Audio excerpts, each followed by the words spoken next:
Discos voadores. Fantasmas. Criaturas horripilantes.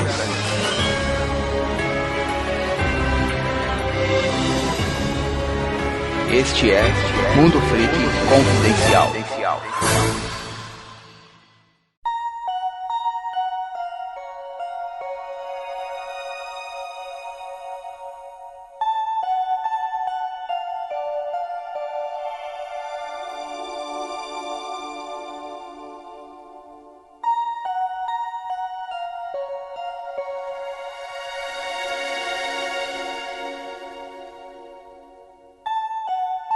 Começamos aqui agora mais um Mundo Freak Confidencial. Aqui é o seu host, o Andrei, e hoje a gente vai falar daqueles livros estranhos, dando continuidade da nossa saga dessa literatura misteriosa. E aqui comigo sempre, ele, Rafael Jacaúna. Andrei, sempre não é muita verdade não, né, cara? Mas quando a gente pode, estamos aí. É isso aí. Também aqui, um convidado que é ouvinte, já gravou com a gente leitura de e-mails, e é bem cético, né? A não ser que ele vire a casaca no meio do episódio, que é o Adriano Melo. Por favor, você presente. Opa, e aí, galera? Adriano Melo na área. Tô aqui pra desmistificar esse bando de conversa fiada aí, vamos lá. Andrei, e quem vira casaca é meio de programa, cara? Isso aí é imaginação sua. Filho da mãe.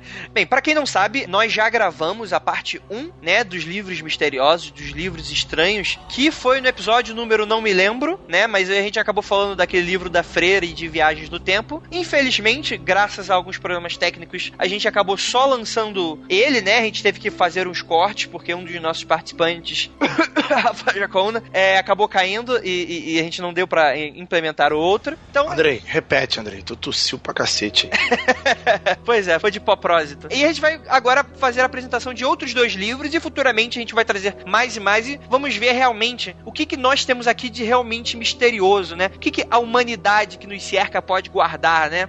E antes da gente começar, eu gostaria de falar que talvez a gente não tenha abordado muito no primeiro episódio, mas eu acho essa questão dos livros algo muito legal, porque assim, né, hoje a gente tá aí com a aurora da tecnologia, né, a rede mundial de computadores, né, os microchips e blá blá blá, blá blá blá blá blá blá, mas até onde, pelo menos a nossa geração, né, acima dos 25, a gente meio que ainda fazia as nossas pesquisas através dos livros, né. Hoje é que a gente tá vendo aí, a gente tá utilizando muito mais a internet, mas o sinônimo da informação vinha das bibliotecas. Isso que é a verdadeira creepypasta, Andrei. É, exato. Você tinha que reservar uma tarde sua, entrar numa livraria, numa biblioteca, pesquisar, meter as caras lá dentro e fazer pesquisa. Às vezes você até no meio das suas pesquisas, você encontra coisas que você não precisava, mas que você acha interessante, aí você acaba descobrindo coisas legais. E pra mim, os livros também são sinônimos de certos enigmas, porque se a gente for ver aqueles filmes que tanta gente via, talvez na sessão da tarde, né, daquela questão que a criança entrava na biblioteca, no antiquário, e acabava achando aquele livro secreto, raro, né, com rituais, com magia, ou com informações que você não encontrava no seu dia a dia.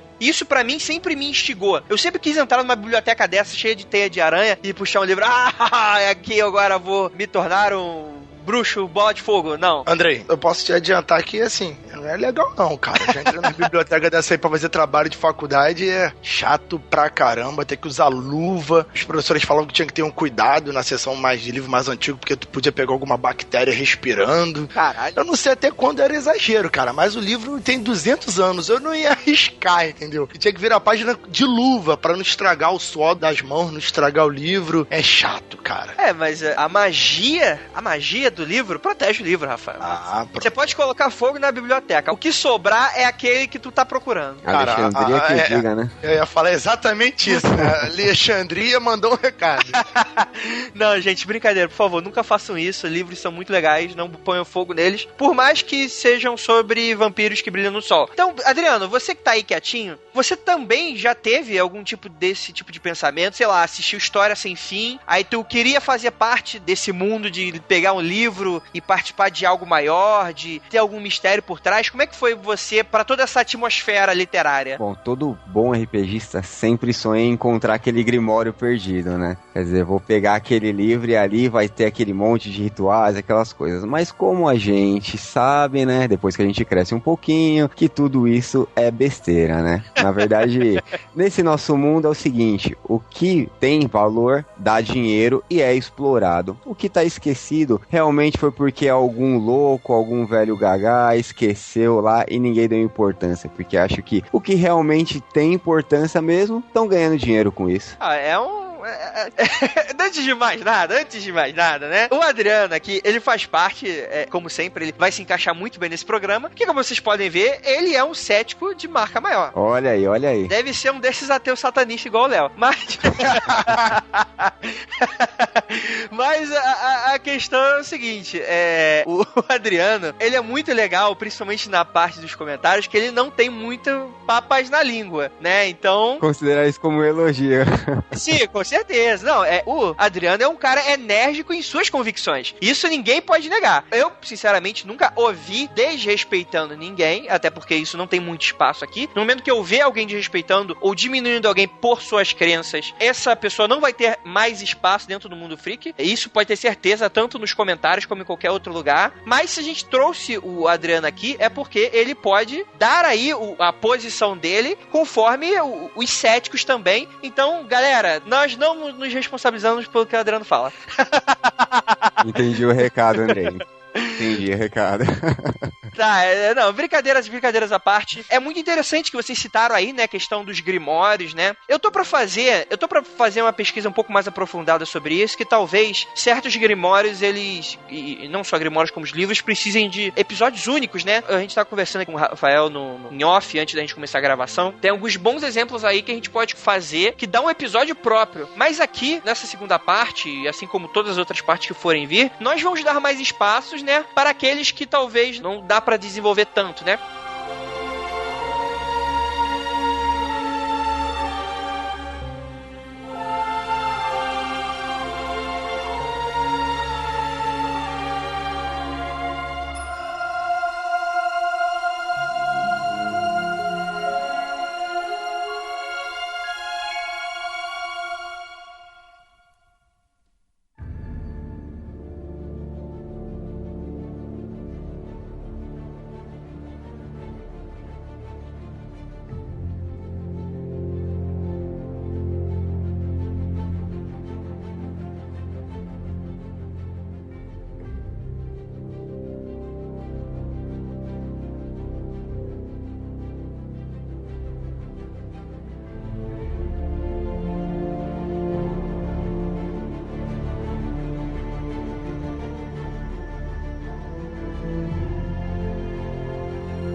Vamos aqui começar o episódio. Vamos puxar um livro que ele, meu Deus do céu, gente, eu sei que ele existe, tá bom? E as pessoas me lembraram que ele existe de uma maneira muito exacerbada em suas sugestões de tema, né? E a gente vai falar aqui do manuscrito de Voynich, que tanto nos pediram e finalmente tá aqui. E ele só não estava antes exatamente por causa dos problemas técnicos, era pra ele sair na primeira versão. Então ele vai abrir aqui como, pra mim, sendo bem sincero com você, eu não sei o que pensar do manuscrito de Voynich. Eu vou aqui fazer uma descrição breve, né? A gente vai fazer o resumo do que a gente pode encontrar nesse livro misterioso, mas sinceramente, dando aí um spoiler já da minha opinião, cara, eu não sei o que achar, então vamos deixar aqui que o Rafael e o Adriane dê suas colocações e vamos ver se eles conseguem me convencer de alguma forma. Então vamos lá. O manuscrito de Voynich, a história dele é a seguinte. Em 1912, um colecionador de relíquias chamado Wilfrid Voynich adquiriu um tomo que literalmente tem feito criptologistas, cientistas, matemáticos, programadores, curadores e entusiastas arrancarem os cabelos há 100 anos. O livro, que recebeu o nome de manuscrito Voynich, foi escrito numa língua que, sobre todos os aspectos, jamais existiu. Então, obviamente, o nome dele é dado pelo colecionador que acabou o descobrindo, né? Esse não é o seu nome original, porque não tem como você identificar nada do que está escrito nele.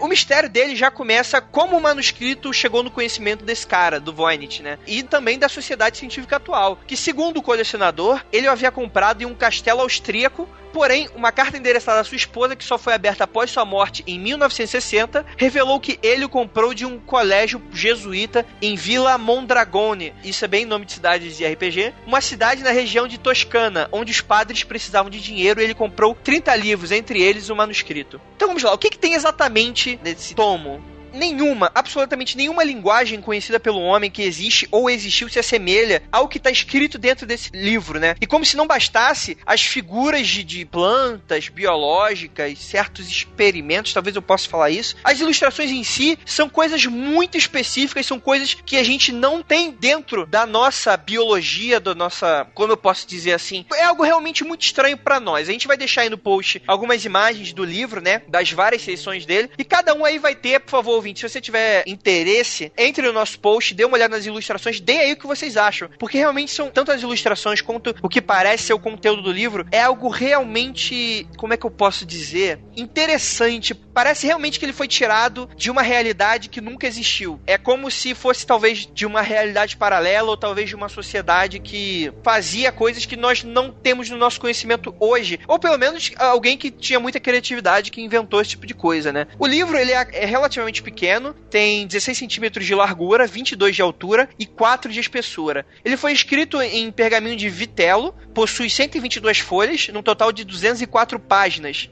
com algumas faltando. O texto foi escrito da esquerda para a direita sem pontuação, com considerável fluência e alguns caracteres que se repetem um pouco. E como o texto não conseguiu ser traduzido, seu conteúdo foi deduzido pelas ilustrações. Ele seria um compêndio em 5 seções identificadas, que a gente vai falar aqui agora. Então tá, Rafael, você já escutou falar desse livro? Já. Eu já tinha escutado falar sobre esse livro tem um bom tempo. E, assim, antes de falar da minha opinião sobre o livro, eu gostaria de deixar bem claro para os ouvintes, os que não sabem, pelo menos eu acredito que a maioria sabe, mas é o seguinte, como que se traduz alguma coisa, né? Como que se tu vai pegar a língua egípcia, a língua grega e tal, e você vai traduzir? De forma geral, só se consegue traduzir alguma coisa quando você tem uma base de uma mínima comparação com uma língua conhecida. Você não pode pegar qualquer língua sem nenhuma base conhecida e simplesmente convertê-la na sua língua. Você precisa de referências. Por exemplo, como que a língua egípcia, né, foi traduzida mais facilmente? Porque eles acharam uma pedra chamada Pedra de Roseta, que ela tinha um texto em 3 línguas diferentes. Uma dessas línguas, se eu não me engano, era o grego, a língua grega era conhecida, e graças às comparações de texto, palavra e tudo mais, se foram traduzindo as outras 2 linguagens que tinham, que uma delas era egípcia. Ok. Sendo assim,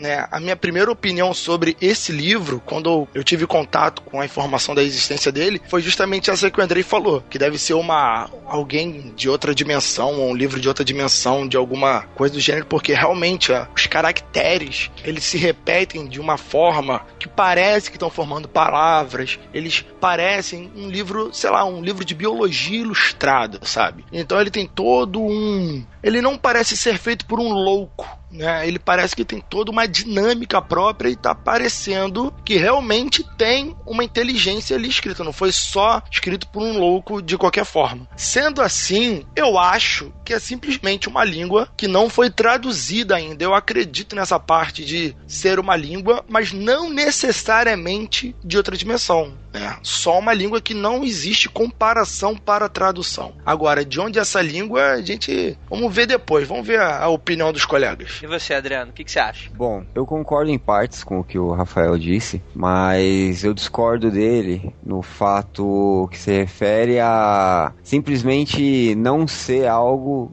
da cabeça de um louco. Eu acho que pode muito bem, e acho que muito provável, principalmente se você for considerar que ele foi encontrado num mosteiro, né, e que, bom, padre, não é padre, né, no mosteiro, como que é o nome de quem fica no mosteiro, que não é necessariamente padre? Monge, isso. Ele devota a vida dele antigamente a copiar livros, rezar e fazer absolutamente nada de sua vida, né? Então eu acho muito provável que tudo isso seja devaneio da cabeça de um monge louco. Quer dizer, o cara fica lá isolado do mundo, sem fazer nada, por dias, anos. Ele pode muito bem ter inventado tudo isso, e esse dialeto, na verdade, eu percebo que é muita repetição. Então, talvez o pessoal que veja, não sei se todo mundo vai interpretar igual eu, mas eu vejo assim, os caracteres são muito repetidos mesmo. Então, pra mim, parece mais um monte de repetição dos mesmos caracteres. Eu não vejo tanta diferenciação entre eles e acho que seria muito, muito, muito possível que o cara tenha feito isso daqui pra dar uma trollada master, ou simplesmente por falta do que fazer. Só pra adicionar uma coisa sobre o que os monges costumam fazer, eles não ficam só fazendo nada, né?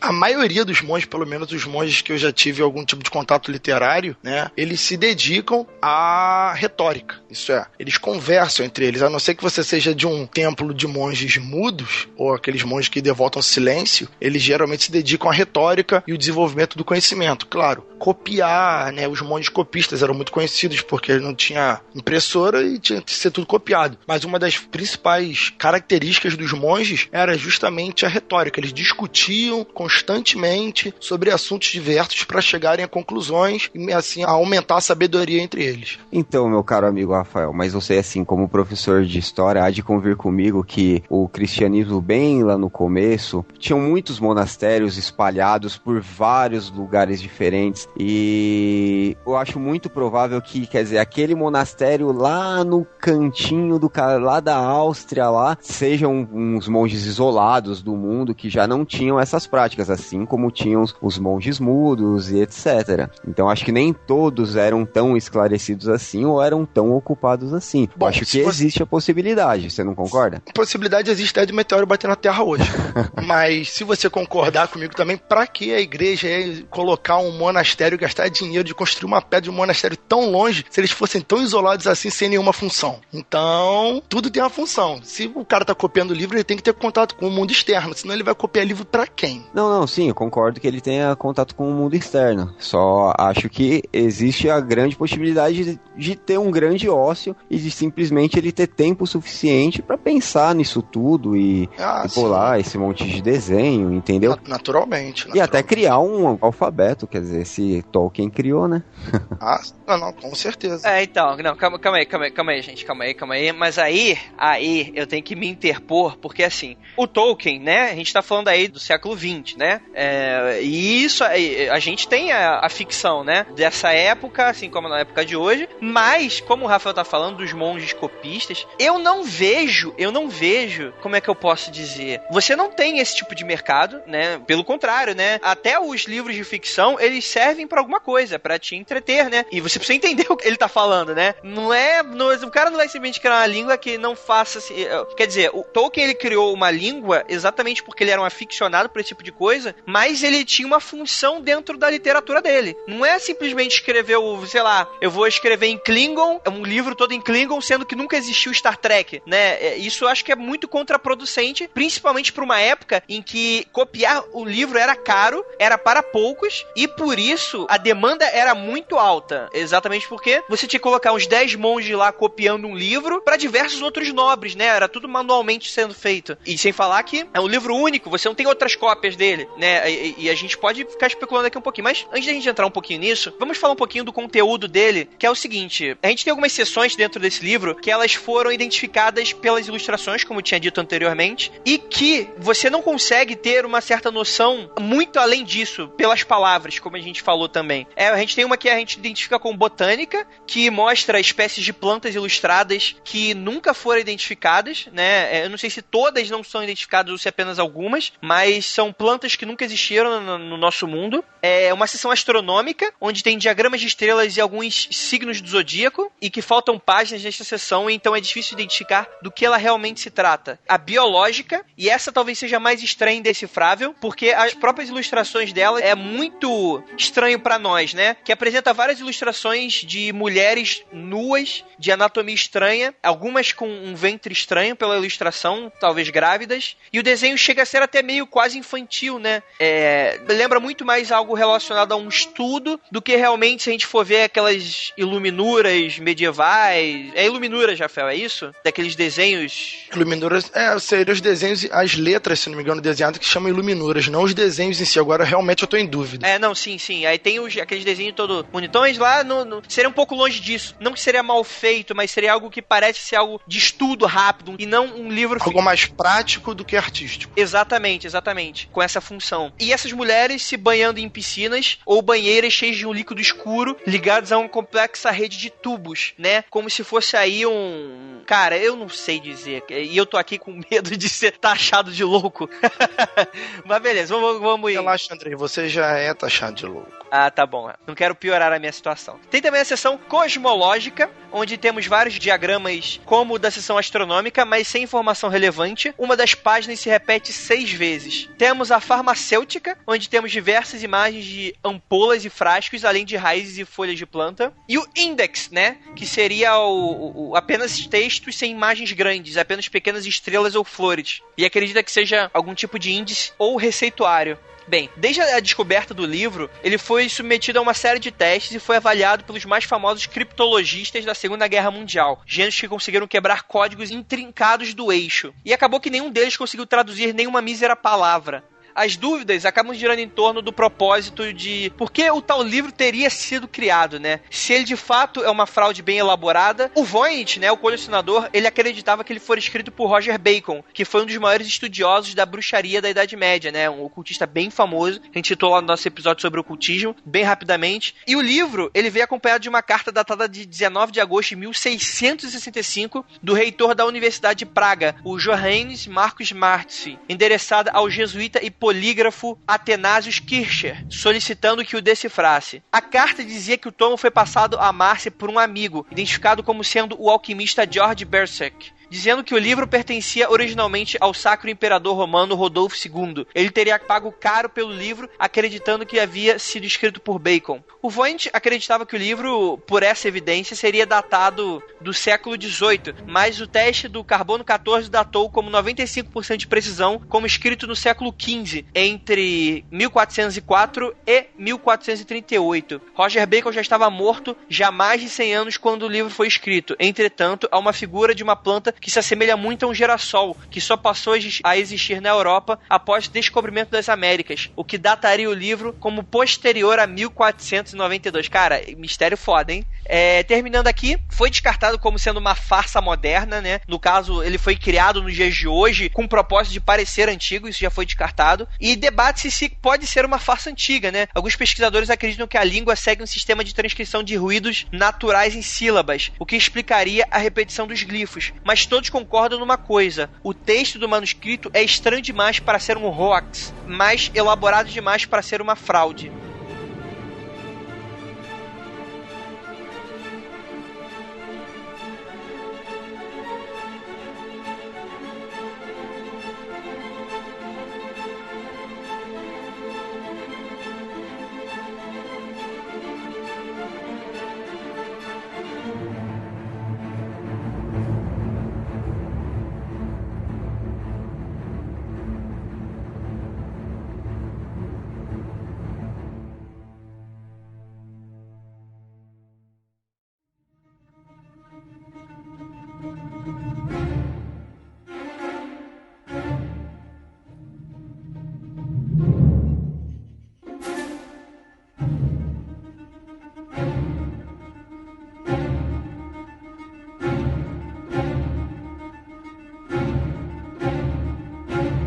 Vamos lá, vamos debater um pouquinho sobre isso. Eu vou dar aqui um pouquinho alguma coisa que eu tenho aqui na minha cabeça, que eu preciso colocar pra fora, né? Realmente, eu não sei exatamente o que realmente se trata, se ele foi escrito pelo X, pelo Y, qual século, qual não século. No final de contas, eu não sei até quando o carbono 14 ele passa a ter algum tipo de erro.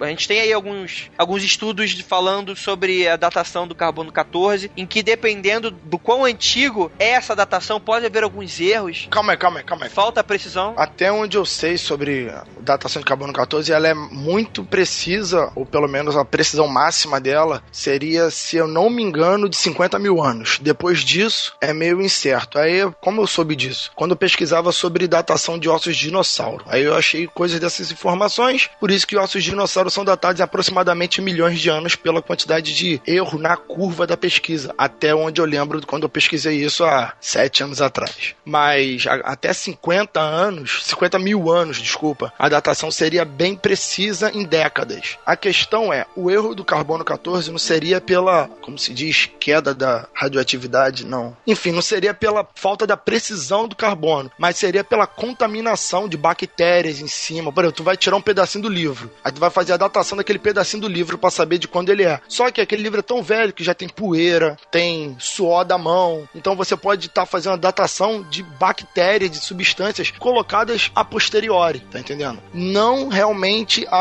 o produto, né, o objeto em si da época que você gostaria.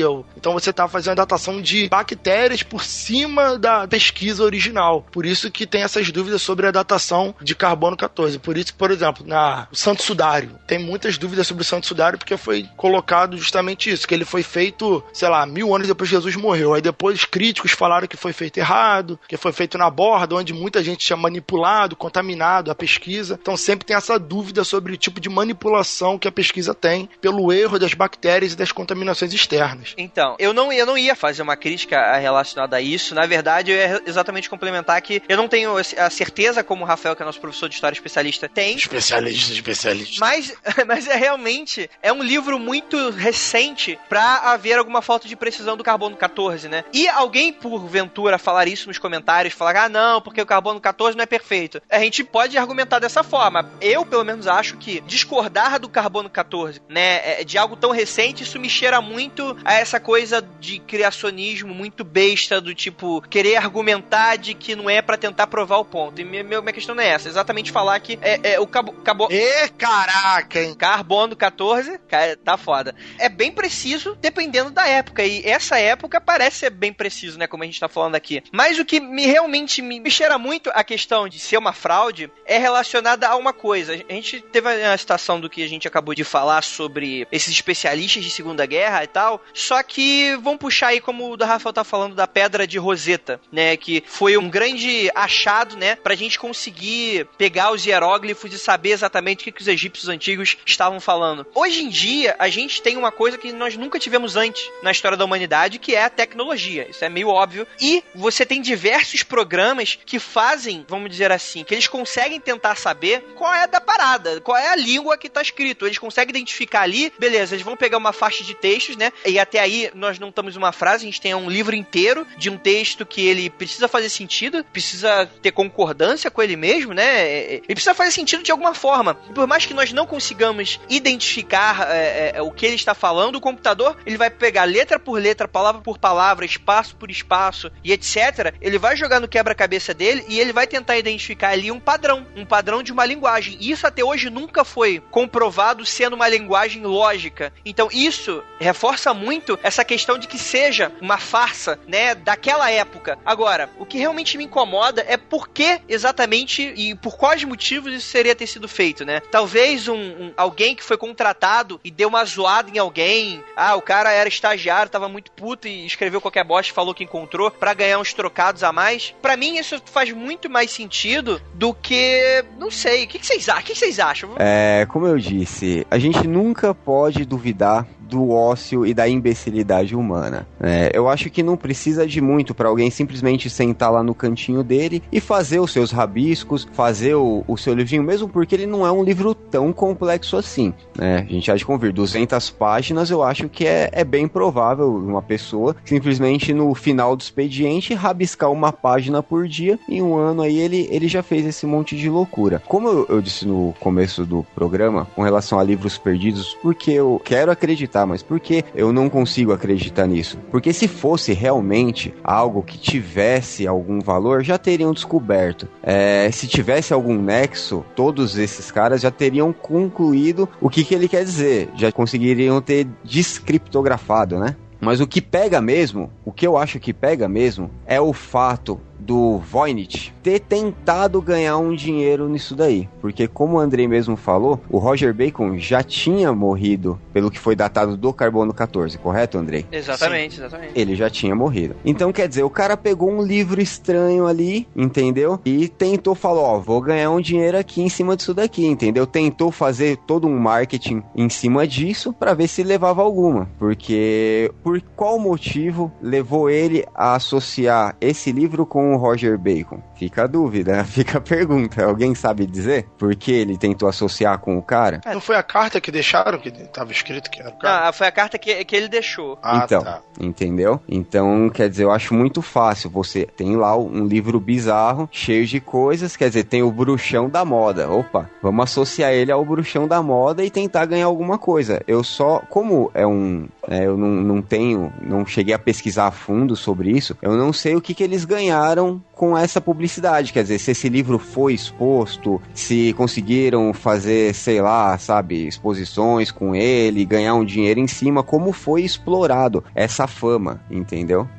Porque eu acho que comercialmente seria muito interessante explorar um livro oculto, com bruxaria e tudo isso, entendeu? Então, é que ninguém falou exatamente de bruxaria. Eu até concordo contigo, Adriano. Com certeza já teriam descoberto aí algum sentido, ou pelo menos é o que eu acredito. Não sei se eu tô superestimando demais a nossa tecnologia, o nosso conhecimento. Deixa eu falar agora, André. Vamos lá sobre línguas e criptografia. Eu não entendo muito de criptografia necessariamente, mas eu entendo um pouquinho de tradução de livros antigos. O pouco que eu entendo de tradução de livros antigos é, como eu disse, você precisa de uma base lógica para poder traduzir. Porque o Enigma, lá na Segunda Guerra Mundial, ele era maravilhoso, aquele código nazista, ele foi difícil de traduzir, mas ele foi traduzido, porque ele ainda usava o alemão, e a língua alemã é conhecida. Então você trabalha em cima do que você conhece, procura a lógica, procurou os melhores tradutores, criptógrafos lá, acho que é assim que se chama, conseguiram achar a lógica e traduzir o Enigma. Beleza. Claro que não foi tão simples assim, mas traduziram. Agora, por exemplo, os americanos, tem até um filme sobre isso, e isso foi de verdade. Os americanos usavam, em vez de usar um código simples criptografado, né?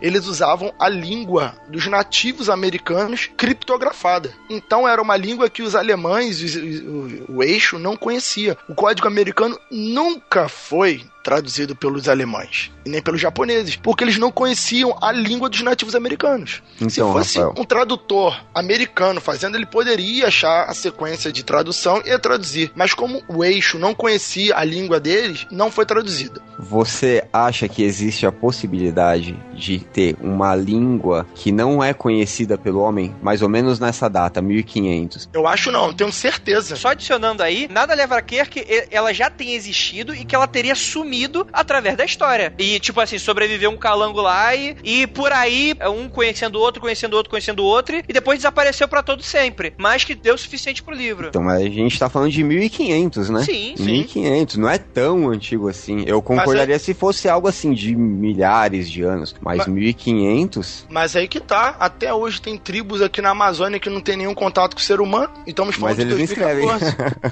Mas aí que tá, não escrevem porque eles não têm língua padrão assim, mas eles têm sua linguagem. Pelo menos acho que eu já ouvi falar. Isso é assim, em 2014. Tem seres humanos que estão isolados ainda porque uma língua em 1500. A América tinha sido descoberta há 8 anos. Agora, rapidinho, sobre o que o Andrei falou dos supercomputadores maravilhosos. O computador... Parafraseando o Morfeu, os computadores eles ainda obedecem uma linha de raciocínio muito simples, que é a linha humana. Os computadores são programados para trabalhar de acordo com a capacidade humana, só que uma capacidade humana muito mais rápida. Mas o computador só faz a tradução que o humano que ensina. Até onde eu sei, o computador não tem inteligência artificial para inventar um novo método exclusivo de tradução. Então, o que acontece? Quando um tradutor vai traduzir, ele tem que ir comparando todos aqueles milhares de livros e todo o conhecimento dele para traduzir uma língua. O computador faz isso de forma 1 milhão de vezes mais rápida, porque toda a informação está na memória dele, ele trabalha de uma forma incrivelmente superior à humana.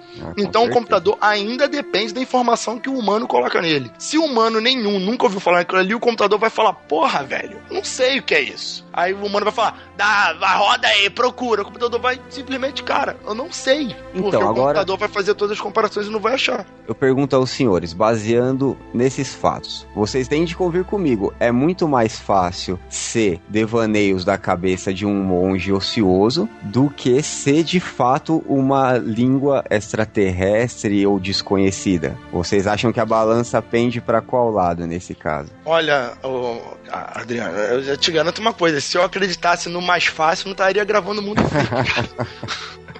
Não, tudo bem, fica aí pros ouvintes decidirem. É mais fácil o brilho no céu ser um balão ou ser um disco voador, né, cara? Exatamente. Aí complica, né, cara? Não, então, mas aí vamos chegar a outros fatos aí que precisam ser analisados. Com certeza. Uma coisa que eu discordo que o Andrei falou é da anatomia. Qual foi a palavra que ele usou? Bizarra. É uma gordinha.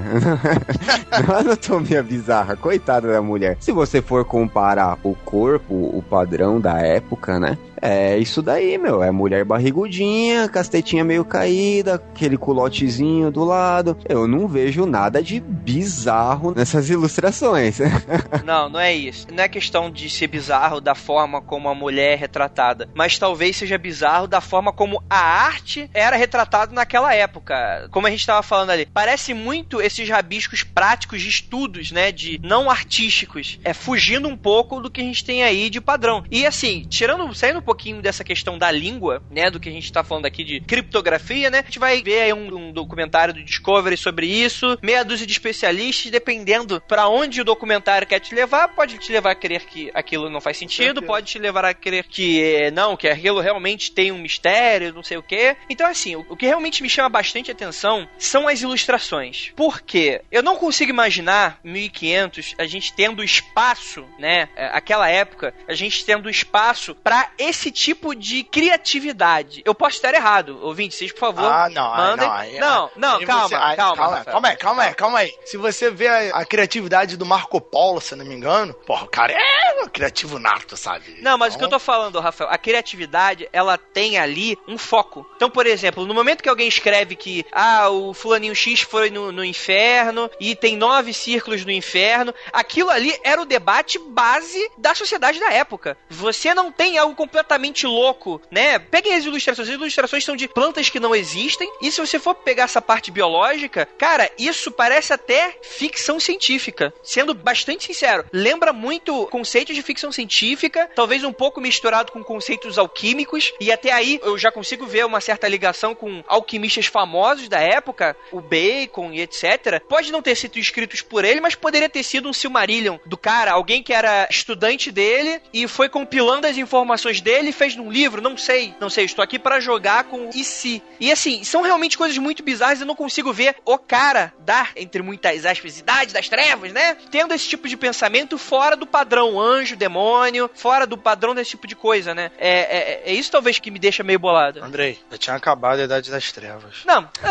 tudo bem. Você entender, tudo bem, tô errado, tá, desculpa, gente, mas vocês entenderam o que eu quis falar. Não, na minha opinião, desculpa, mas parece só um monte de plantinha estranha, cara. Tipo, eu não consigo ver todo esse traço de bizarrice, essa coisa. Pra mim é só um monte de planta estranha. Eu acho que se você pegar umas plantas e juntar conceito de uma planta com outra planta, sai esse desenho aqui. Ou pelo menos o que eu tô vendo aqui, ó. Você coloca uma folha de mamona com um girassol, com uma planta carnívora, dá essa planta aqui, cara. Mas é que tá, a idade não existia.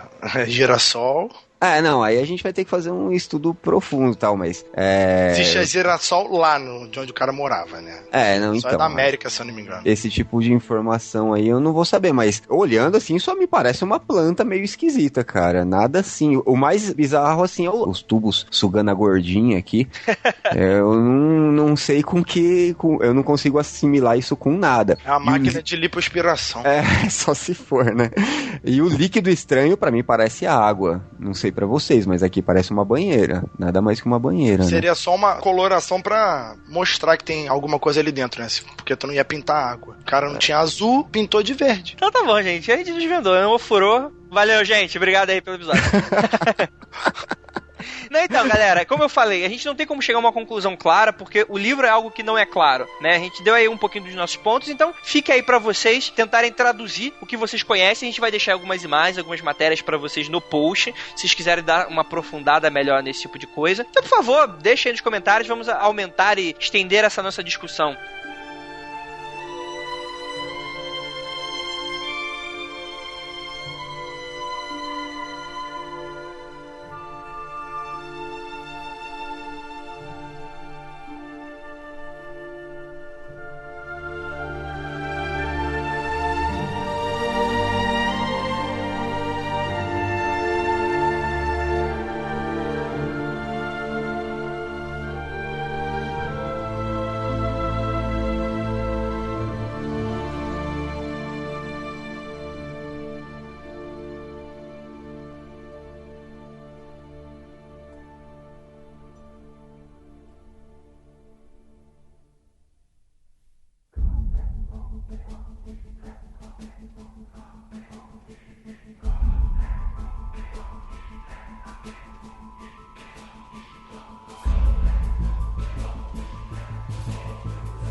Vamos aqui agora pro próximo caso, famosíssimo Codex Gigas. Pra quem gosta muito desse tipo de temática, de livros estranhos, ele é um dos mais famosos. E o que seria esse Codex? Que pra quem não sabe, Codex, a gente pode aí traduzir como códice, né? Ou do latim, livro, né? E gigas, de gigante, né? Algo grande. Tipo o Alcorão. É, que é grande pra cacete, é. Ele é considerado o maior manuscrito medieval existente no mundo. Ele foi criado no início do século XIII, presumivelmente no mosteiro beneditino de Podlazik, na Boêmia, que é a atual República Tcheca, né? Aí, mosteiro de novo, ó. Lá vem. Porque livro dessa época, filho, é só aí. Se tu encontrar um camponês, tu queima ele porque é bruxo. Olha os monges ociosos aí.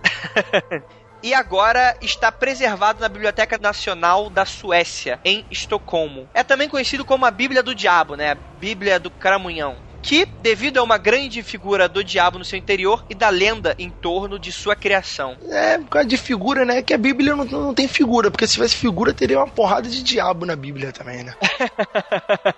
Os registros nesse livro contido terminam no ano de 1229.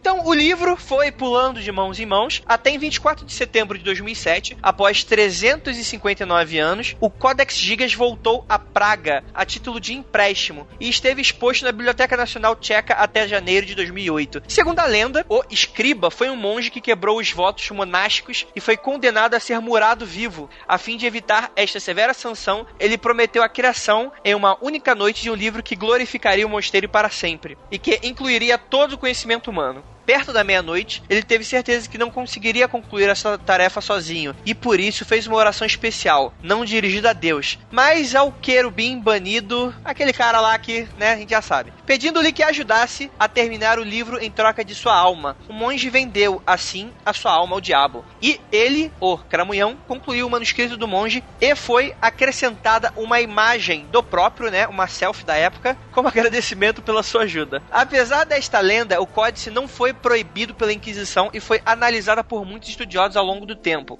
O Codex inclui toda a versão Vulgata latina da Bíblia, exceto para os livros de Actos e Apocalipse, provenientes de uma versão pré-Vulgata. Não sei se é Vulgata ou Vulgatá. Ah, tanto faz. E nem sei o que significa isso. Vulgata é a forma latina abreviada de Vulgata Lectio, no português, divulgação popular. A versão mais difundida, ou mais aceita como autêntica, de um texto. No sentido corrente, Vulgata é a tradução para o latim da Bíblia, escrita entre os fins do século IV e início do século V, por São Jerônimo, a pedido do bispo Damásio I, e que foi declarada a versão oficial no Concílio de Trento. Estão também incluídos a enciclopédia Etymologiae, né, de Isidoro de Sevilha, ou Antiguidades Judaicas e Guerra dos Judeus, de Flávio Josefo, e Crônica Bohemorum, Crônica dos Boêmios, de Cosmas de Praga, e vários tratados sobre medicina. Pequenos textos completam o manuscrito, alfabetos, orações e exorcismos, um calendário com datas de celebração dos santos locais e registros de acontecimentos relevantes, e uma lista de nomes, possivelmente de benfeitores e de monges do mosteiro Podlazic. Todo o documento está escrito em latim, aquela língua do capeta. Não, faz isso não, cara. Latim é a língua dos romanos. Mas a besta não é romana, Rafael? Você que entende do código secreto da Bíblia? A besta é romana? As 7 colinas de Roma? Cara, isso aí é época. O louco que escreveu isso aí fez essa referência, porque ele morava em Roma, né? Sempre que baixa o capeta em alguém, ele fala em latim, cara. É isso aí, filho. Por causa da Bíblia, a Bíblia foi escrita em latim.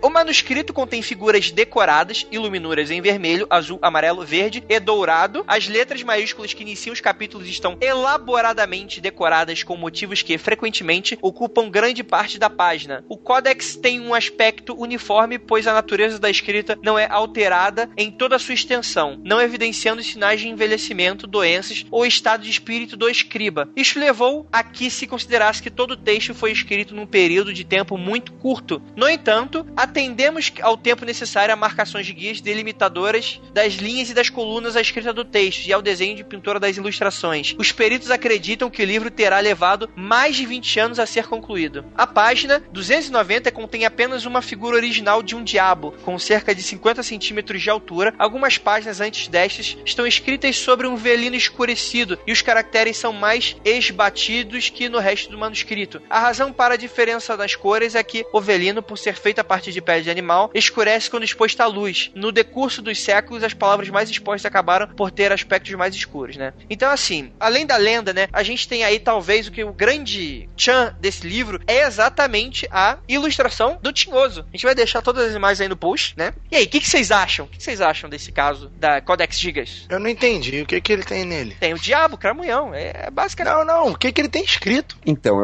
eu posso te dizer, Rafael, pelo que eu entendi...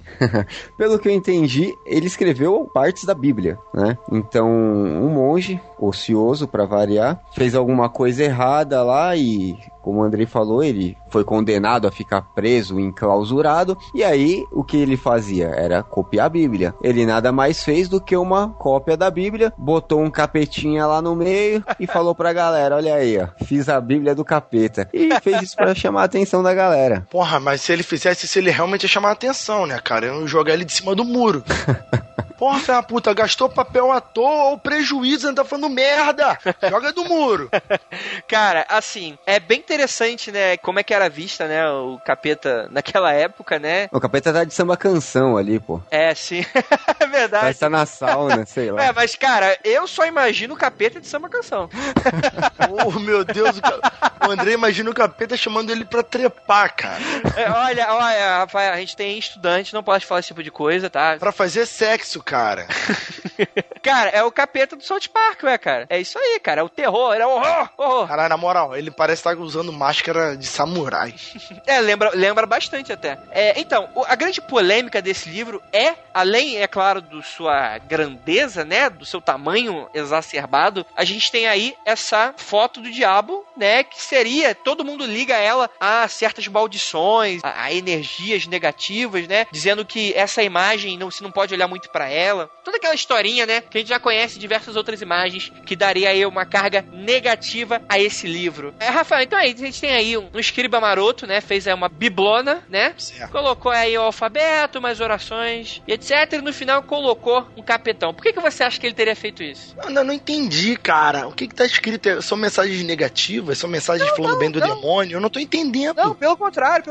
São partes da Bíblia, de textos da Bíblia, junto com orações, com coisas de medicina, né, textos e tratados adiantados, também do alfabeto, ou seja, nada demais pra época. Pois é isso que eu tô falando. Agora imagina que o cara, quando escrevesse a Bíblia original, tivesse, sei lá, um monge copista copiando a Bíblia, ele se empolgasse e desenhasse, quando na parte que fala, sei lá, do diabo, ele colocasse como ele imagina o diabo e deixasse na Bíblia. A Bíblia então se tornaria um livro do demônio, porque tem um desenho do demônio? É isso que eu tô falando. Não tem por que acreditar que a Bíblia é o diabo se a mensagem que traz, eu não entendi a profundidade dessa mensagem. Eu acredito que é o seguinte, se você for considerar a época, o terror psicológico que se era usado, tudo é o diabo, tudo você vai pro inferno, quer dizer, o medo que era criado, entendeu? Acho que o fato do cara fazer uma obra grandiosa dessa com capa de madeira e botar lá o símbolo do capeta, eu acho que tem um significado sim, cara. Eu acho que pra gente pode parecer algo idiota, mas pela superstição da época, como as pessoas pensavam, eu acho que seria algo de impacto, no mínimo algo bem impactante, algo bem diferente do que todos eles eram acostumados na época. Não tô nem dizendo que seria algo idiota, eu tô dizendo que eu não tô entendendo por que seria do diabo. É só pelo fato de ter um desenho, não tem mensagens que dizem que fazem referência à bondade do demônio, por exemplo. É puramente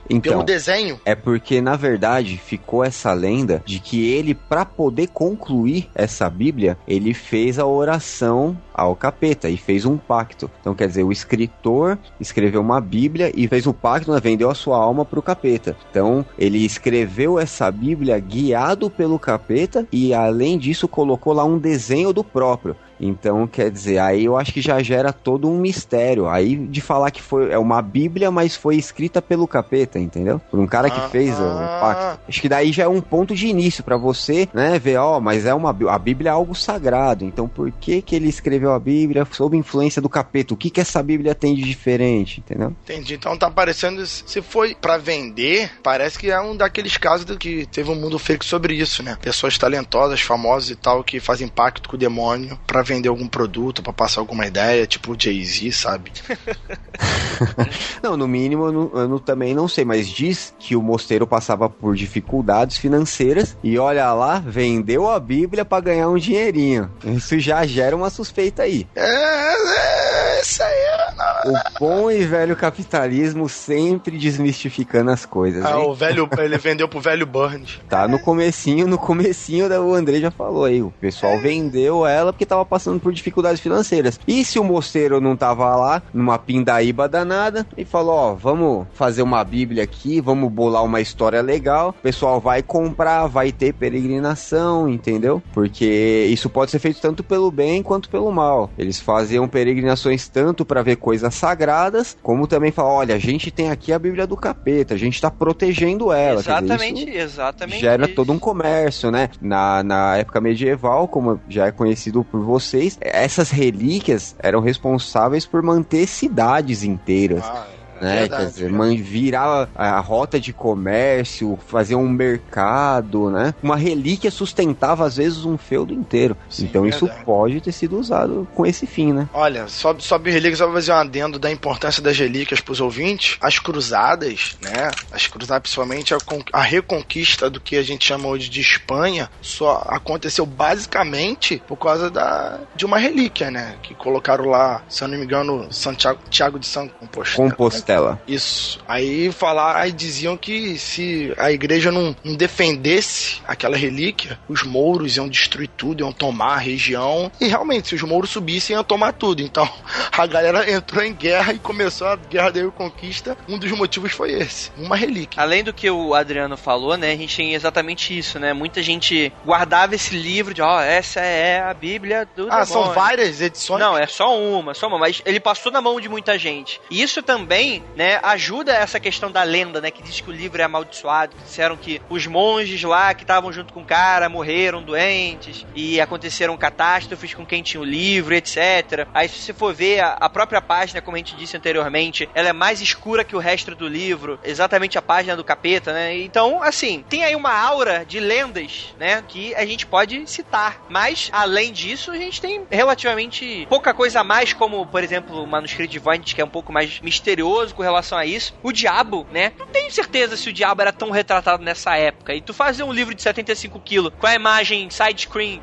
sei lá, Full HD do capetão é meio complicado, né? Pra aquela época. Principalmente dentro de uma bíblia, né? Exatamente, exatamente. De uma bíblia escrita por alguém que vendeu a alma pro capeta. Aí já dá uma mística maior ainda. E é isso aí, é isso aí. Galera, ouvintes, digam aí o que você achou do Codex Giga. Se você tem alguma informação a mais, alguma curiosidade, quer deixar seu comentário, estamos te esperando. Então agora, gostaria de agradecer muitíssimo ao Adriano, Rafael. Vamos agora para a leitura de e-mails e comentários e até o próximo episódio.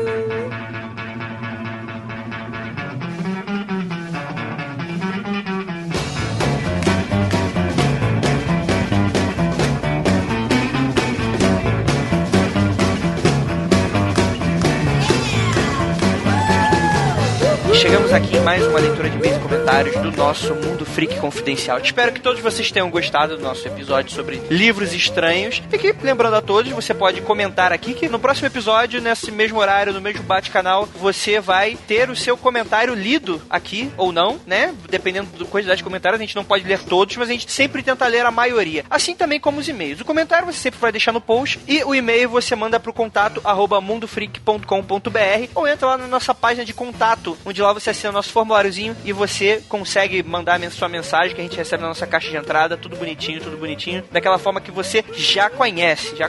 Tem aqui alguns recadinhos bem rapidamente, nosso padrão. Primeiramente, gostaria que vocês adicionassem-nos nas nossas redes sociais, porque é muito importante que a gente tenha esse contato com vocês além do podcast, que às vezes não dá tempo, às vezes a gente quer anunciar uma coisa mais em cima da hora, ou então é aquilo, né? Podcast a gente sempre vai falar com vocês só quinta-feira, e mesmo assim a leitura de e-mails a gente acaba perdendo alguma coisa. Então, galera, Twitter, @mundo_freak, Google Plus a gente tem também, nosso Facebook também, e o nosso grupo, além da página do Facebook, tem o nosso grupo do Facebook. E, galera, tudo isso você vai conseguir no nosso site, primeiramente nos ícones das nossas redes sociais, e também no post você vai encontrar o link do grupo e o link do Google Plus, caso você não tenha encontrado, galera. Porque eu vejo que tem gente que às vezes adiciona e pergunta: Andrei, eu não tô conseguindo encontrar o grupo. Galera, entra no site, tem os ícones das redes sociais, e dentro do post de cada programa tem ali tudo que você precisa saber para ser um freak igual a nós. Outra coisinha bem rapidamente, para vocês que ainda não perceberam, entre no nosso site mundofreak.com.br. A gente tem diversas matérias iradíssimas que estão saindo toda a semana. Os nossos colaboradores estão suando a camisa para entregar conteúdo, mesmo eles sem tempo. Então eu acho que o mínimo que vocês podem fazer é entrar, deixar um comentário, dar uma lida, etc. E também clicar nos nossos banners de AdSense, né? Não sei, pode ser que de repente escorrega o dedo, vocês clicaram sem querer, né? E dá aquela gorjetinha pra gente, que todo mundo sempre pergunta: André, como é que eu posso ajudar vocês, né? Será que vocês aceitam doações? Sei lá. Por enquanto, nada de doações, por enquanto, nada de Patreon, nem nada disso, por enquanto. O que a gente pode é isso, né? O que a gente pede é geralmente você seguir nas redes sociais, avaliar a gente no iTunes, que também é muito importante, aquelas 5 estrelinhas básicas e os comentários, pra também, quem sabe um dia a gente conseguir entrar lá na home lá da iTunes Store lá, no header deles lá, ficar bonitinho lá. Isso só depende da quantidade de avaliações, que também é muito importante. E também, além do AdSense, a gente tem aí umas coisinhas bem rapidamente: pré-venda do Monstros, a antologia que eu estou participando, com um conto super irado, Master Blaster, Hyper Mega Blaster legal. É um conto de terror, né? Eu não vou falar muito dele aqui, senão é spoiler, né? Conto é rapidinho, tal. Vocês conseguem comprar na pré-venda com R$10 de descontos e frete grátis. E vai estar aí no post, é só clicar no banner que tá super irado, pré-venda da antologia Monstros da editora Buriti, com conto meu, do Andrei, que vocês tanto amam. Obrigado, gente. Também gostaria de pedi-los para indicar para os amigos, mas além disso, eu tenho um último comentário aqui para fazer. Eu anunciei nas redes sociais, mas eu gostaria de anunciar porque nem sempre as pessoas seguem a gente, que vocês vão entrar no post agora e vocês vão em primeira mão, por favor. Guilherme, editor, coloca aí, sobe a música.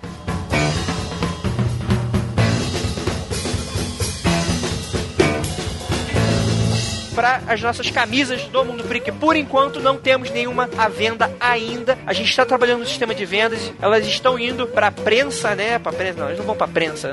Não são de prensa, mas vocês entenderam o recado. Mas vocês vão conseguir encontrar as estampas. Vocês querem opinar? Querem saber como é que elas são? Entre no post ou siga nas nossas redes sociais, que vai estar lá. Você vai conseguir ver todas as estampas para ver se elas são bonitas. Você tem dica, sugestão, dúvida. A gente vai começar com 4 estampas e espero que todos vocês gostem. Por enquanto, novamente, não estão à venda ainda, mas estão aí para você ver a qualidade delas, a qualidade gráfica, para vocês opinarem, ver qual que vocês querem, já irem juntando dinheirinho. Eu vou tentar ver como é que vai ser ainda a forma de pagamento, etc. Mas então, galera, fiquem de olho que as camisas já estão vindo. Então é isso. Então acho que a gente pode começar aí com a nossa leitura de e-mails e comentários.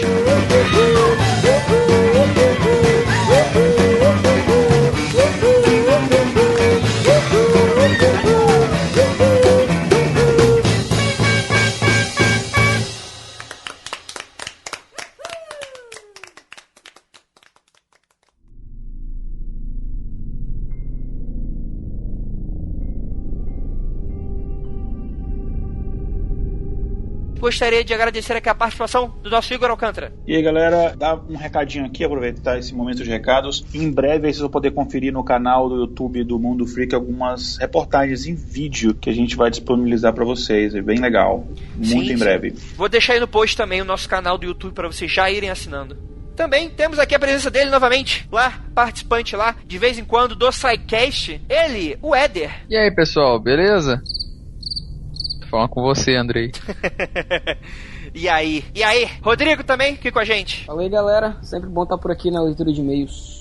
Claro que é sempre bom. Claro que você não tá aqui com os freaks, todo mundo junto nessa família Freak unida, na Força Freak. S2, coraçãozinho pra todos vocês. Morram de amores pela gente. Então é isso, galera. Vamos começar aqui a nossa leitura. A gente vai ler aqui os comentários do nosso último cast, o 28, sobre lobisomens, werewolves, que a gente recebeu diversos elogios e também diversas críticas. A gente gostaria de ler a maioria das coisas, pelo menos pra representar a opinião de todo mundo. Eu vou ler aqui o primeiro comentário do Amaro Júnior, que tá sempre mandando e-mails pra gente, comentários. Ele fala aqui: Andrei, meu bom menino, dei saltos de alegria quando você citou o meu velho querido Hellboy. A história que você citou se chama Rayvold e é o terceiro encadernado, A Mão Direita da Perdição, onde você vai conseguir encontrar essa história. Que, por incrível coincidência, ou não, na primeira vez que a MFC me prega peças sinistras, eu estava lendo exatamente essa história antes de precisar sair e colocar o episódio pra tocar no celular. Olha aí, Amaro Júnior. Será coincidência? Eu acho que não.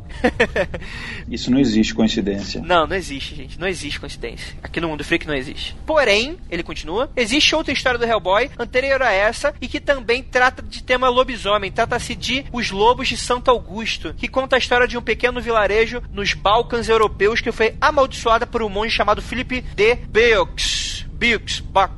Após descobrir que o povo deste local adorava deuses pagãos. Assim sendo, todos os habitantes do local, desde homens até a menor das crianças, foi condenado a tornarem-se forma de lobo a cada 7 anos e se alimentar de carne humana, sendo que suas mentes continuariam sãs ao perceber o horror que estavam fazendo. Quando o 7º ano chegou, algumas pessoas de outras vilas descobriram a origem real das bestas e os mataram. A cidade mudou de nome para Griart, a fim de driblar a Inquisição, porém as almas dos amaldiçoados permaneceu presa por lá. É interessante notar que o número 7, como um elemento cabalístico dessa história, tal qual foi citado no cast. A história é ótima, como é de praxe tratando-se de Hellboy, e é uma das minhas favoritas. Também, no mais, excelente programa, e eu e meu sobrinho estamos felizes pela volta do Rafael. Abraços a todos e não olhem para trás. É isso aí, muito obrigado. Abraço para você, Amaro, e para o sobrinho. Abraço aí. Alguém aqui lê Hellboy?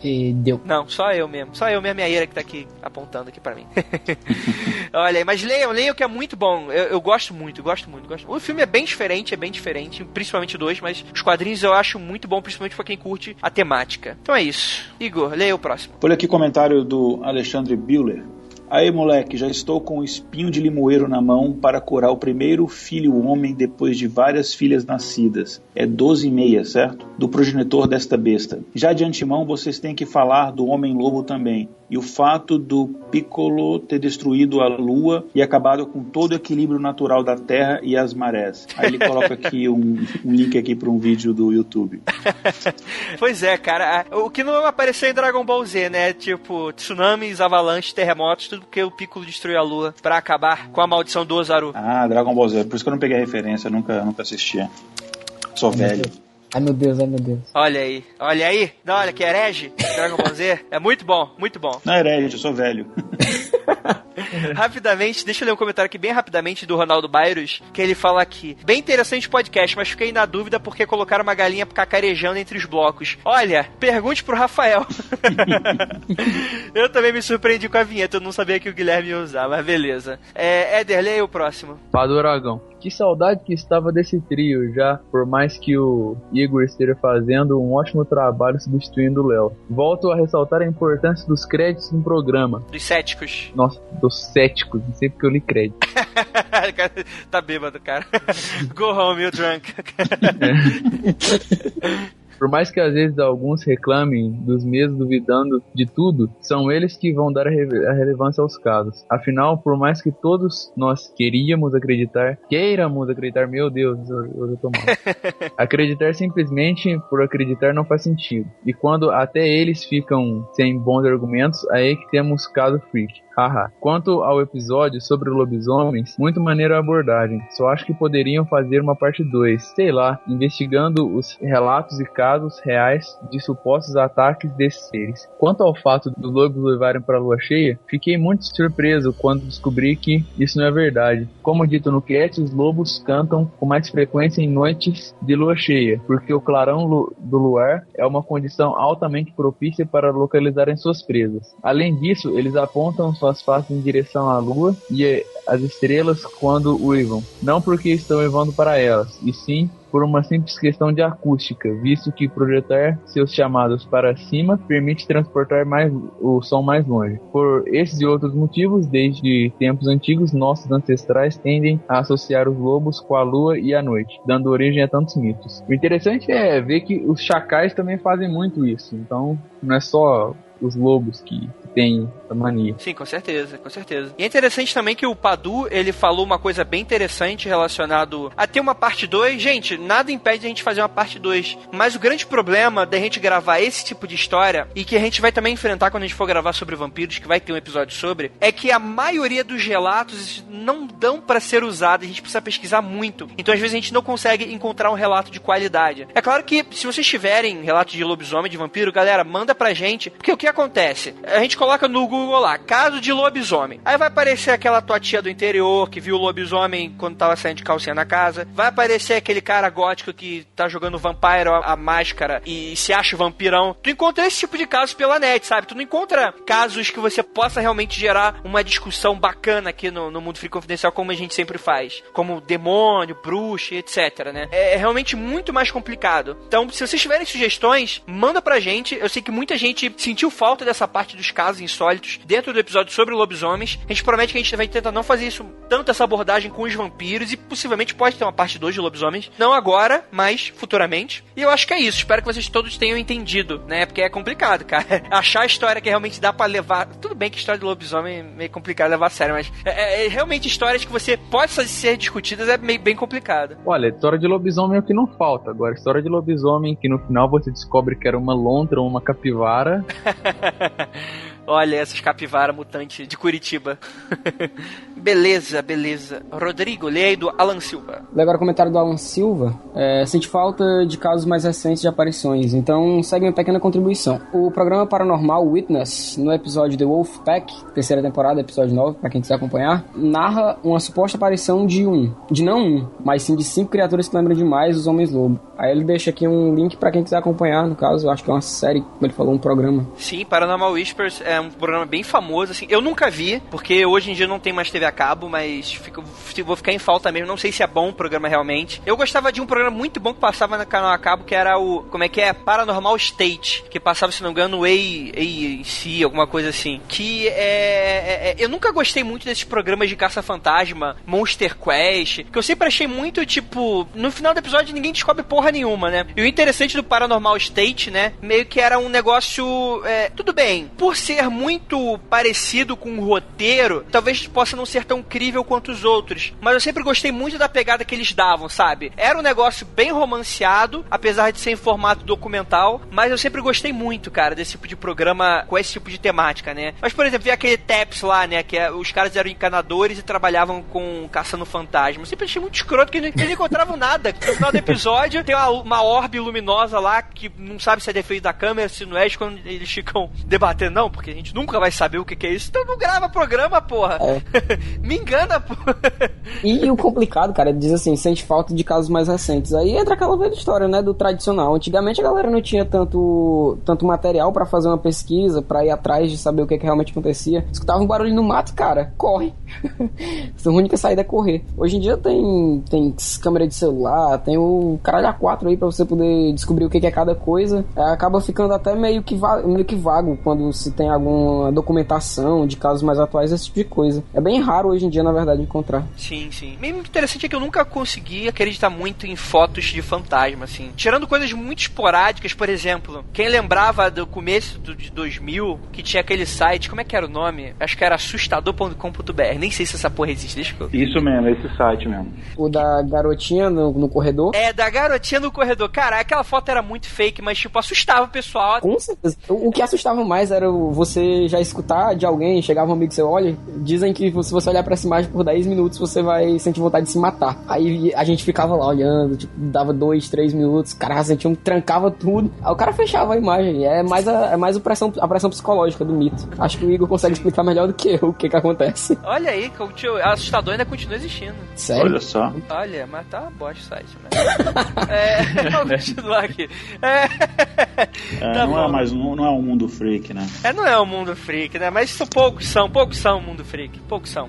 Paulo Gomes. Tem uma história que conto na minha família sobre um tio-avô que seria um suposto lobisomem. Reza a lenda que uma vez ele ficou 3 dias sumido no meio da mata e quando o encontraram ele estava nu, todo ensanguentado e com gestos de um bezerro morto e semi-comido. Porra! Mas nesse caso, meu tio-avô sofrendo de uma doença mental, mas que não impediu o pessoal da cidade começar a aumentar a história. Então é um pouco mais explicável, né? Que é realmente complicado. Já é imaginar que tu é mesmo, tem sangue de lobisomem nessa porra aí. Mas é isso, Paulo, um grande abraço pra você. Ótimo relato. E a maioria desses relatos de lobisomem que a gente tem é um pouco disso, né? É muito dessa coisa da cidade do interior, né? Que é relacionado a animais e tal, que você não sabe, ataca alguma coisa, a pessoa acha que viu, ou finge que viu, e etc, né? Bem complicado. Ou é uma capivara. Capivara mutante sempre é uma possibilidade. Capivara with laser sempre é uma possibilidade. Éder, leia aí do Edson Oliveira. Bom, nosso comentário aqui agora é do Edson Oliveira. Na minha cidade também havia um mito próprio de lobisomem. Diziam que quando alguém fazia pacto a longo prazo com o capiroto, transformava-se em lobisomem nas noites de lua cheia, mas somente durante a quaresma, e a pessoa não ficava coberta de pelos, apenas agia como um animal. Olha aí. É aquele cara, né, o cara toma uns goró, acha que vendeu a alma pro capiroto e fica louco durante alguns meses, depois passa o efeito e fica de boa. Em vez de jogar truco valendo toba, jogou truco valendo a alma, né? Acho interessante esse pacto a longo prazo. Tipo assim, vocês selecionam na hora do pacto o pacote basic. Você pode fazer financiamento, né? Pois é, né? Consórcio, né? Faz um consórcio capeta. Minha casa, minha alma. Exatamente, aí tu vira o capiroto homem. Às vezes SPC lá tem outro sentido, né? Serviço de proteção é o capeta mesmo. Não pagou. Rodrigo, leia aí do Adriano Mello. Bom, vou ler agora a mensagem do Adriano Mello. Ele diz aqui: amigos, está cada vez mais concorrido ganhar um espaço na leitura de e-mails, hein? Mas independente disso, vou dar minha contribuição, ressaltando o fracasso do lobisomem Jean. Como pode ser chamado de lobisomem um lesado que apanha miseravelmente de um tiozinho com um pedaço de pau? Taca-lhe pau!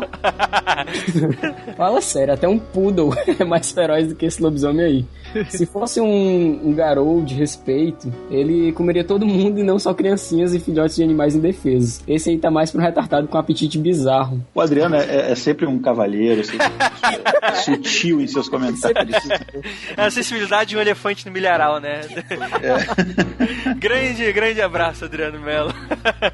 Sensacional. Igor, lê aí do Aster. Comentário do Aster. Olá, muito bom episódio e gostaria de acrescentar mais 2 histórias / mitos de lobisomem. O primeiro seria o da lua vermelha ou lua sangrenta, onde em alguns mitos dizem que em uma lua cheia vermelha é quando uma pessoa que foi mordida por um lobo vira lobisomem. Fica a dica que esse ano tivemos 2 luas vermelhas e próximo ano também. Não foi por causa do livro, mas sim, li isso em algum canto da internet. Outro é mais algo romantizado, mas acho legal. Uma das maneiras de fazer um lobisomem voltar ao normal é uma pessoa que o mesmo possui uma ligação emocional, uma amante ou amor de paz.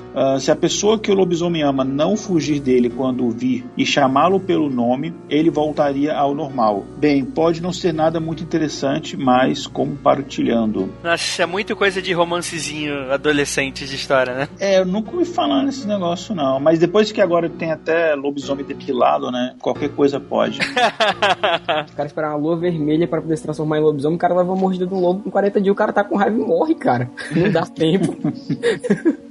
Falaram de lua vermelha, eu tive um professor de matemática uma vez que se transformava em lobisomem. Não, quando deu a lua vermelha, aqui na minha cidade ficou nublado, né? Aí no outro dia, então, né, pessoal, esse dia agora fui ver a lua vermelha e eu fiquei frustrado porque tava nublado, fui dar uma volta. Quando eu voltei, era de madrugada, minha mulher: Paulo, onde é que você tava? Fiquei preocupada, se demorou.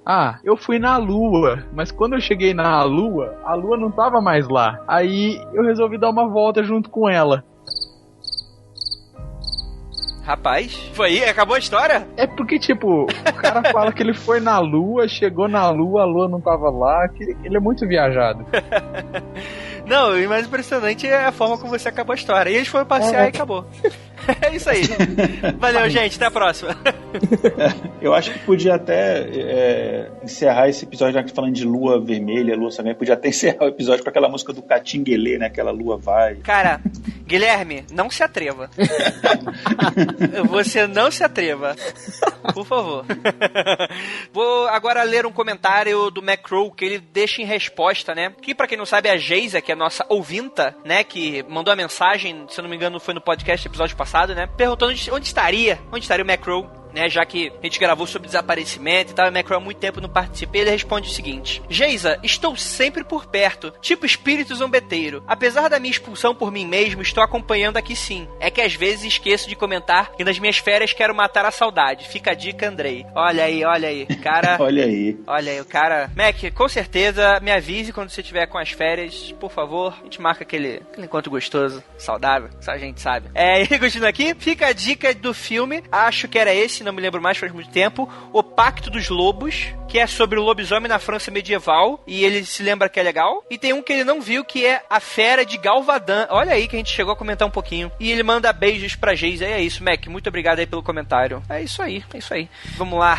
Éder, leia aí do Stuart. Bom, nosso próximo comentário aqui é do Stuart. E aí, pessoinhas doentes, ele comentando. Ele fala aqui um pouco da história do Rei Vold. Fala que tá no volume 4 da edição História, A Mão Direita da Perdição. E, foi mal, Stuart, como você comentou uma dissertação aqui, a gente vai reduzir um pouco o seu comentário.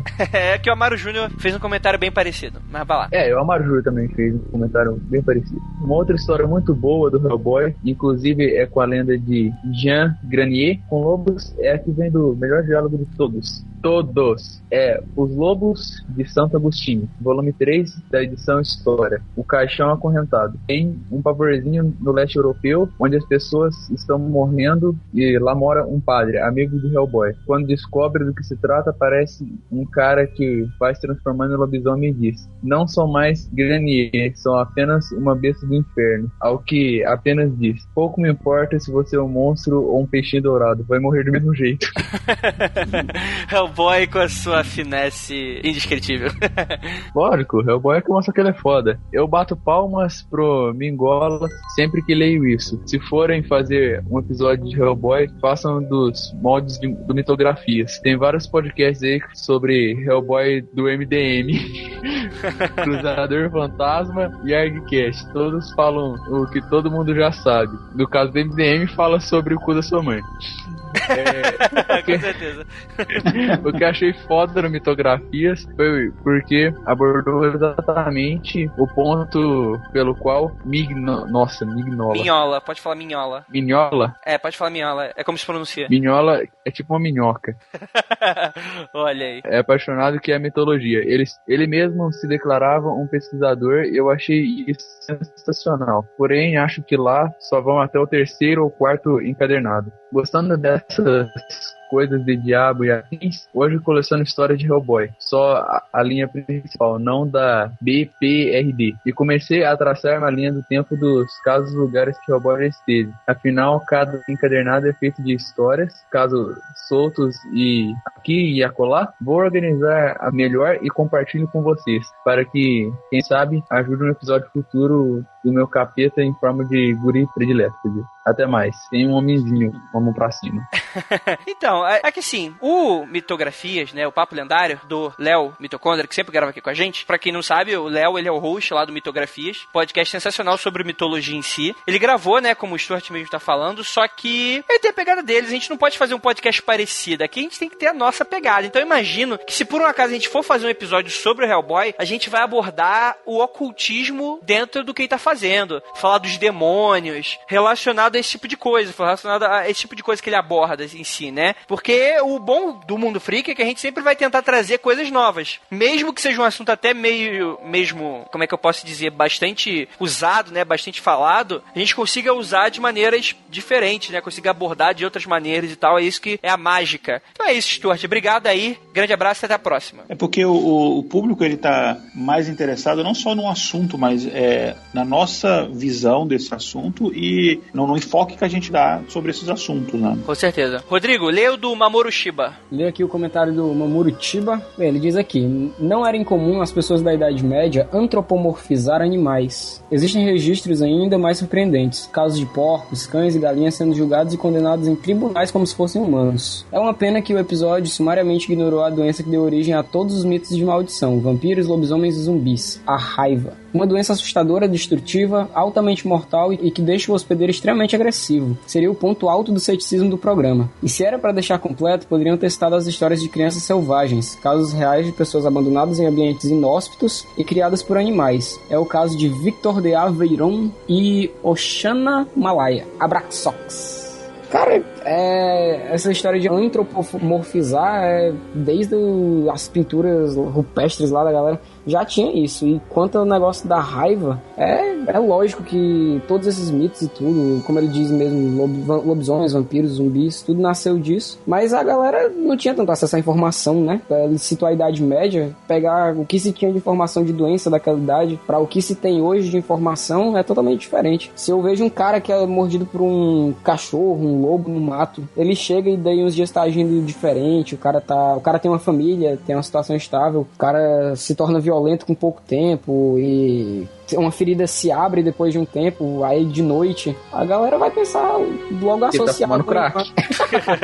Pode ser. Logo é do demônio. A galera vai associar sempre com uma coisa ruim. Realmente essa é a origem, basicamente, desses 3 mitos que ele citou. Então, eu pensei que a gente tivesse citado a raiva, só que eu lembrei que a gente tinha gravado outro episódio no dia, que a gente tinha citado ela. E esse episódio nunca vai ao ar, né? O episódio que a gente gravou, não pergunto os motivos, mas a gente citou a raiva como um dos fatores para coisa que a gente tinha comentado. E eu pensei que a gente tinha comentado no lobisomem, realmente foi falha nossa. Realmente a raiva é um dos fatores predominantes, principalmente na Idade Média, relacionado ao mito também do lobisomem, né? A gente acabou esquecendo de mencionar assim. Mas assim, não são todos os casos, tá, gente? São casos bem raros, tá? Porque a maioria dos casos da raiva, o ser humano, ele não chega a apresentar raiva em si, né? Aquela coisa de atacar outros seres humanos com tanta frequência como ocorre nos bichos. Geralmente a pessoa morre antes. Pelo que eu lembro, tá? Posso estar falando uma grande bobagem aqui, mas pelo que eu lembro é muito raro isso acontecer com seres humanos de fato. Mas também, sim, é um dos fatores que pode ter sido aí causador da lenda também, né? Na verdade, Andrei, também como ele falou da questão da antropomorfizar a figura, no caso, dos animais, a associação também não era não só pela questão da agressividade, mas também como dos hábitos, entendeu? A hidrofobia e tal, é muito associado também a isso. Sim, não necessariamente a questão da raiva enquanto agressividade. digamos assim. Sim, com certeza, com certeza. Inclusive a gente comentou exatamente isso no episódio que a gente nunca vai ao ar, mas é isso, você nunca vão saber. Coisas do acaso. Proibidões do mundo freak. Proibidões. Inclusive esses casos aí, se os ouvintes tiverem mais curiosidade, esses casos que ele citou aí no final do Vitor Aveirion e da Oshana Malaya, é bem interessante, são casos que aconteceram na Europa. O da Oshana, inclusive, é bem bizarro também, claro, né? Ele ali não sei se é Rússia ou alguma República Soviética, Ucrânia, algum negócio desse aí. E, claro, né, vindo dali não pode ser nada muito normal, né? Mãe Rússia e seus dotes para o mundo. É isso aí.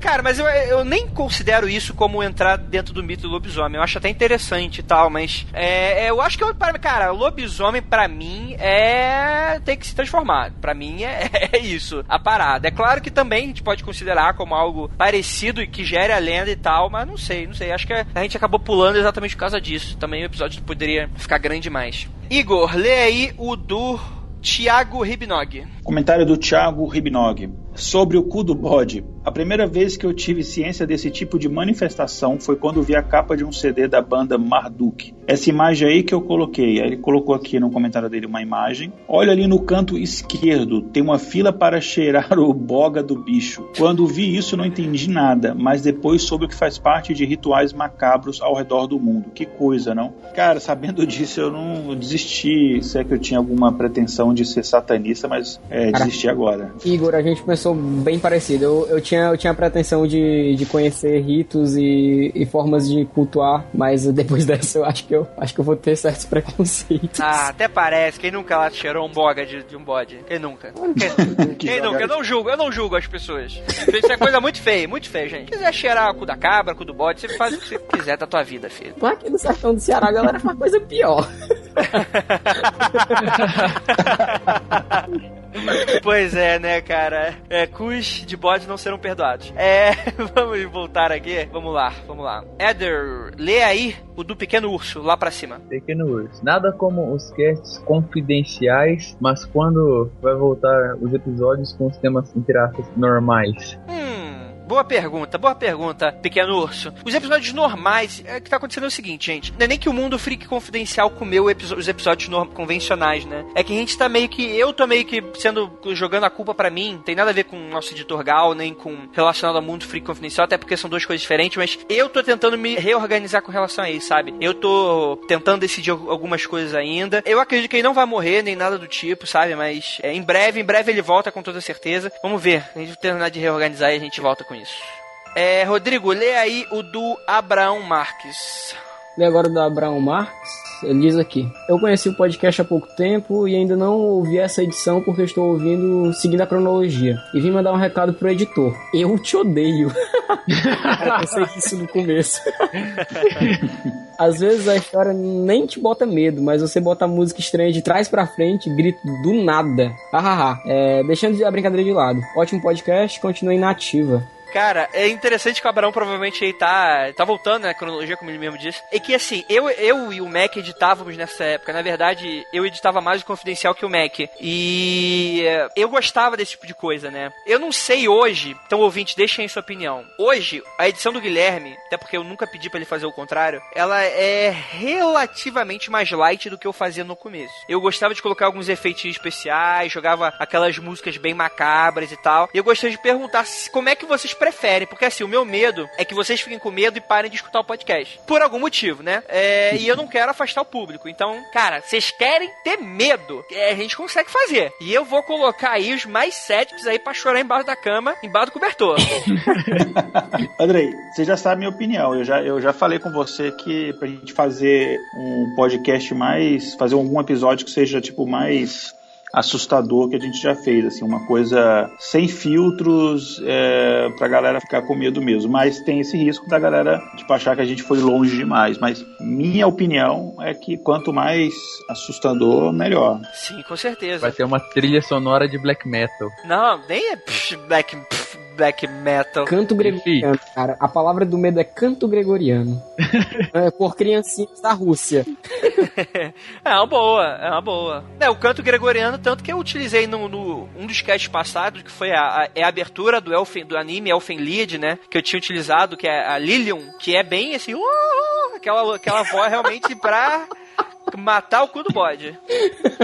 Assim, vamos fazer o seguinte, vamos fazer o teste então, Mandem suas histórias pro Aconteceu Comigo parte 3. E galera, a gente só tem uma história ainda pra essa parte 3, então eu tô cara, galera, manda história que eu vou fazer esse Aconteceu Comigo parte 3 um teste. E ali, cara, eu vou convocar Beelzebub pra editar esse podcast. Aí vocês vão ver o que vocês vão achar. Então, galera, quanto mais vocês mandarem histórias, mais rápido vai ser esse podcast. Então fica aí. Cara, aquela história que você sabe, pô, eu não sei o que aconteceu, eu vi, não vi, minha família viu, manda pelo nosso e-mail, contato@mundofreak.com.br, que a gente vai fazer esse podcast. Beleza? Tá, a gente tá combinado então. Deixa eu ler aqui. A gente recebeu o e-mail da Isadora Lago Simão. E ela fala o seguinte: Isadora Lago Simão, 18 anos, Porto Alegre, Rio Grande do Sul. Que eu sempre leio como RS, Jesus.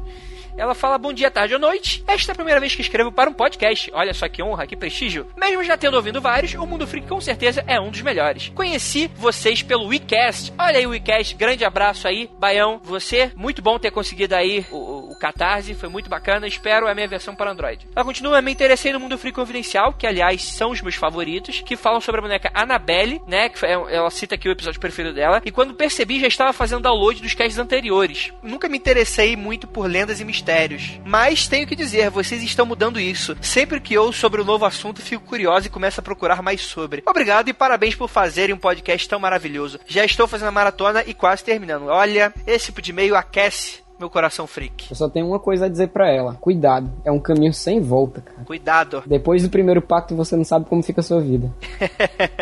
Depois do primeiro cu de bode, filho, tu não esquece nada. Vicia. Ai, meu Deus do céu. Olha o Igor aí falando aí, ó. Estados Unidos aí. Bom, eu escutava podcast, conheci o álcool e me salvou. Galera, gostaria de agradecer muitíssimo a participação de todos que estão aqui hoje comigo na mesa. Gostaria de pedir encarecidamente, galera, você não sabe como agradecer o Mundo Freak, como ajudar a gente. Eu sei que tem muito ouvinte que tá nem aí, que só escuta mesmo e foda-se, tá?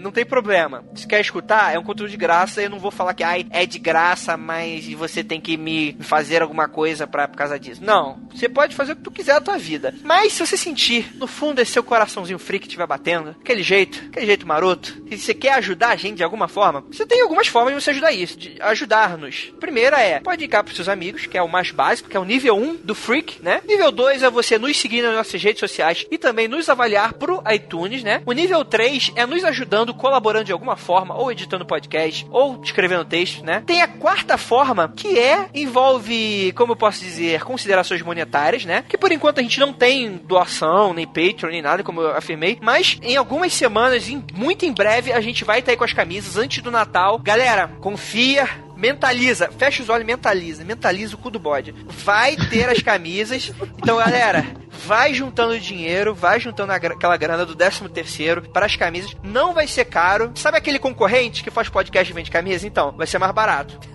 Então, é a garantia que eu dou. Então, assim, eles já estão cheios da grana, já estão com o burro já cheio da grana. A gente ainda não. Então, seria muito encarecidamente que vocês ajudem nesse motivo. E, galera, as estampas, elas estão sensacionais. Vocês vão estar vendo. Agora que você está escutando nesse momento, você entra no post desse episódio, você vai ver aí como é que são as estampas. E em breve, a gente vai estar com todo o sistema de compra, vocês vão poder comprar, PagSeguro provavelmente, envio, frete, tudo normalzinho. Então, galera, fiquem ligados, a gente conta com a colaboração de todos e é isso. Alguém tem alguma consideração pra fazer? Eu tenho só um pequeno jabazinho aqui. Vou começar agora um workshop para treinamento de serial killers. Não, brincadeira. Olha aí. É só convidar o pessoal mesmo para visitar o site e ler também os textos que estão lá, bem legais. E o André prometeu que vai colocar o link aí do canal no YouTube do Mundo Freak. Aguardem matérias legais que eu fiz, estou editando. Tem até em Cidade Fantasma, em Cemitério. Acho que o pessoal vai curtir. Com certeza. Curso de serial killer com direito a apostila e material para aula prática. Sim. Vai ter prova e tudo. Olha aí. André, rola um jabazinho aí? Claro, cara, com certeza. Bom, pessoal, vocês podem me escutar aí de vez em nunca no SciCast, podcast de ciência mais divertido da internet, que a ciência tem que ser divertida, né? Lá a gente aborda vários temas relacionados à ciência, já falamos de testes com animais, Beagles, já falamos sobre energia nuclear e vários outros temas. Acessem lá. Com toda certeza. E galera, vocês estão pedindo aí, eu já tô recebendo já alguns pedidos de um crossover bem inusitado, né, com um tal de SciCast, aí que participa, nosso queridíssimo Éder. E eu falo o seguinte, galera, por mim eu topo de boa, assim. Alguns pensam que nós são dois podcasts antíteses. Eu não considero. Eu acho que tudo são braços de um mesmo mundo, assim. Então, vocês que querem a participação, mandem e-mail pro SciCast, enchem o saco dos caras pra gente participar também. E também a gente fazer o lado contrário, a gente gravar um cético versus, sei lá, né, um Believers, né? E fica aí o pedido se vocês quiserem realmente crossover. Eu particularmente, eu acho que o SciCast, ele é um dos melhores podcasts da atualidade, assim. E eu não tô nem falando porque eu quero participar. Não, eu escuto ele frequentemente. Inclusive, o Éder participa de ótimos episódios lá, né? Fica aí a dica. Aqui na leitura de e-mails ele é um pouco acanhado, mas no SciCast ele se solta um pouco mais. Ele solta um pouco mais a franga. Mas o SciCast aí tem temas super irados, principalmente pra quem gosta de ciência e tal. E, por exemplo, não tem muito saco pra escutar, por exemplo, Fronteiras da Ciência, que tem a linguagem muito acadêmica, né? Eles têm uma linguagem muito pra gente burra igual a gente. Então, se vocês quiserem, entrem lá. É um dos podcasts que estão no meu feed. Inclusive, hoje de manhã eu vim pro trabalho escutando um episódio lá do mais recente, que acho que é do Arthur C. Clarke. Bem legal. Participei. E é uma outra pegada, né, diferente do Fronteira da Ciência, que é uma pegada de divulgação científica, como o André falou, para qualquer um, né? E é legal que você aprende bastante. É um podcast, eu concordo, muito bacana mesmo. Assim, sobre crossover, eu ainda tenho que falar com o chefe. Ainda não pude falar com ele, não. Olha aí. Olha aí, Silmar, pô. Boa, Silmar, pô. É isso, galera. Gostaria de agradecer a todos vocês que ficaram até aqui. Um grande abraço e não olhem para trás.